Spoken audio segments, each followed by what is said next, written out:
The reason that I spend all of my days working on housing and homelessness, even though I spent so many years training to be a physician, is that I realize that there is no medicine as powerful as housing.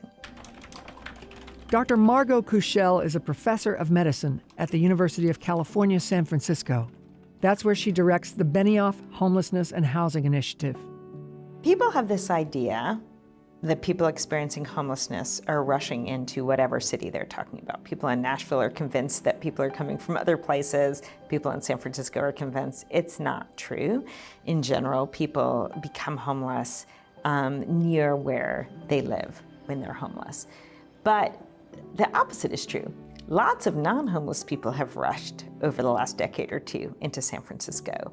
We are the heart of Silicon Valley. We are where people wanted to be. We're a really common destination, like Nashville is. I see a lot of similarities between Nashville and San Francisco in that way, of places that are interesting, exciting. There's a great economy for well-educated people, lots of new jobs. In San Francisco, we did not keep up with the housing. There was one statistic that showed in a decade period before the pandemic, for every 10 new jobs we created barely 1 unit of housing. What do you do when you bring a lot more people into a region and you don't create any housing for them? You drive up housing costs. Housing costs went way up, and everyone was kind of pushed down in the housing market until somebody just gets pushed out to the street. San Francisco should be a cautionary tale for any other thriving city.